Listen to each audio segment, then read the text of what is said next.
Okay, welcome back. So when we last left off, we were talking about the High Renaissance in Italy. And if the Renaissance just led to this point, it probably would have been one of the great moments in art.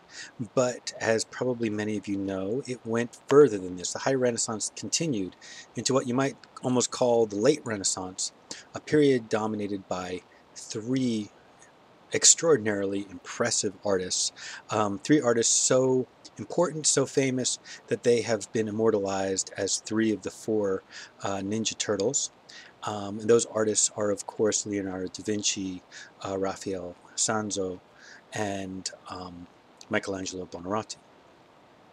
Leonardo, um, we'll start with to begin with, and each of these artists, in a way, because they have been so important and are so well known, they are as much myth as person, right? There's much legendary stories about them, and each of them has a sense of character about them that we have to take with a grain of salt. It is probably the legends about each one of them are probably both partially true and partially untrue.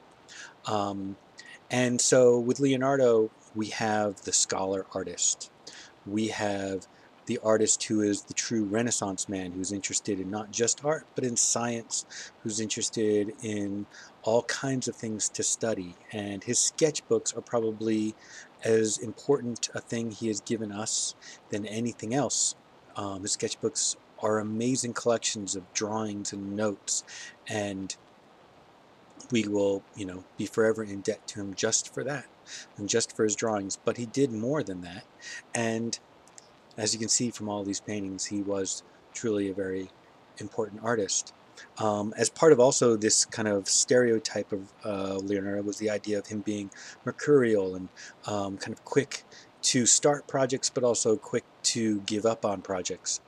And there are many famous paintings that are, and famous works of art that are partially finished, famous works of art that never even got to the like famous works of sculpture that never got to the cast stage.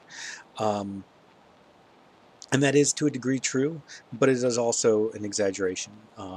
And some of the reasons why some things didn't get finished was because Leonardo lived in a place in a time period that was full of conflict, and he was moving a lot, trying to better himself in the world. And so, that you can only believe the myth to a degree.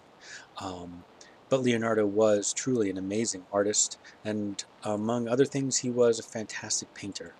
Um, and I like to look at these two paintings as as the obvious proof of what an amazing, gifted painter he was. The Virgin of the Rocks, he painted two versions of this painting. Um, I prefer the Louvre version. I think it is the much more graceful, especially in the gestures of the figures, especially the two, um, the baby Jesus and Saint John. Wait, did I get it reversed? Um, and the but the gestures of the figures overall. I think the only thing I really compositionally prefer about the London version, which is believed to be the later one, is the way the rocks crop off here. I think that's a little bit more graceful than that version there. But on the whole, um, I like to have the two of them compared so you can see he solved some of the color problems of fading so that this one, the London version, even though I feel like it's inferior in a number of ways, gives us a better understanding of what the colors probably looked like at one point on the Louvre version.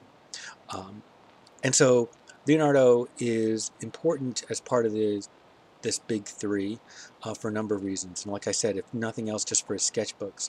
But another reason why he's so important is because Leonardo was an experimenter in paint, and he was one of the first in the Italian Renaissance to really experiment with oil painting.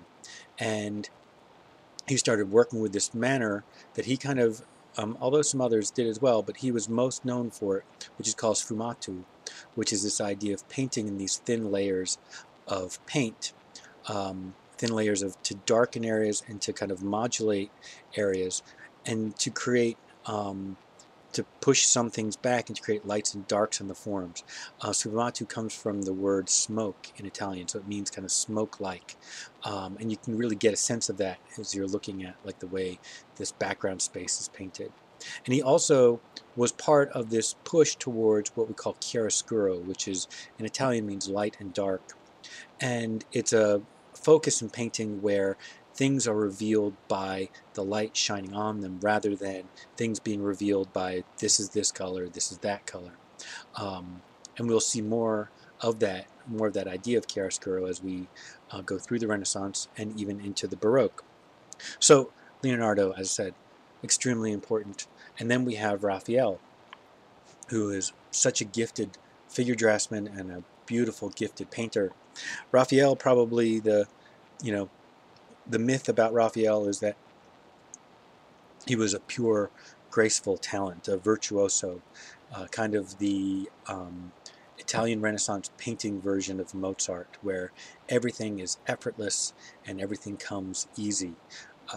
And to a degree that is true. There's definitely a feeling of effortlessness to the way he composes and the way he organizes figure drawing, but there is also a lot of work built in there, a lot of struggle that's hidden in him figuring out how to place figures and how to organize things. Raphael would be an important artist even if we didn't have any of his paintings, even if we didn't have the School of Athens. He would be an extremely important artist just from his figure drawings, which are, in my mind, an even more important gift to us than the figure drawings of Michelangelo.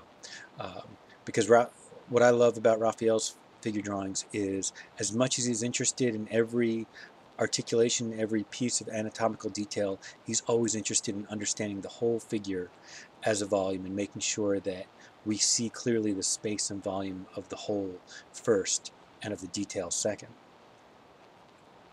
And of course, the last of the big three would be Michelangelo.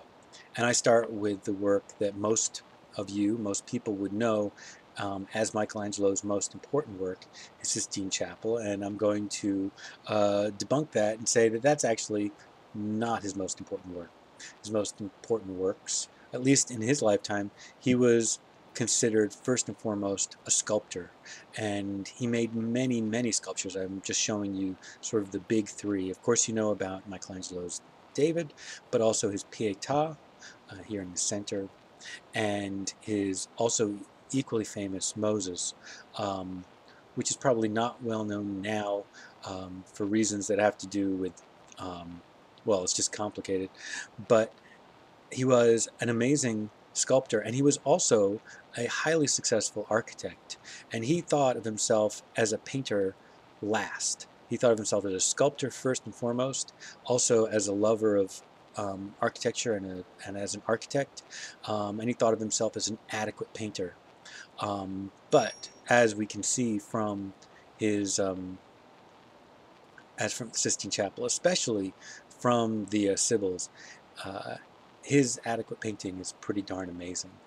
I think the reason why Sistine Chapel highlights the best qualities about Michelangelo's painting is because it is so hinged on the things that he's really, really good at, which is he's organizing the space like an architect would, right? He's, just organizing the whole ceiling as if he's extending architectural devices and then creating little panels in between. And then mostly within the panels, he's decorating it with figures, and he's treating the figures more like they are works of sculpture mounted onto the wall. The weakest part of the paintings are the vignettes, the scenes in between theirs. That said, although Michelangelo may have thought of himself as a lesser painter and as a great sculptor first and foremost, he still was a beautiful, amazing painter. So that leaves us to the last. We finished all three of the big three, but there's one other great Renaissance artist to talk about, and that we will talk about in our last part when we talk about what was happening in that other part of Italy.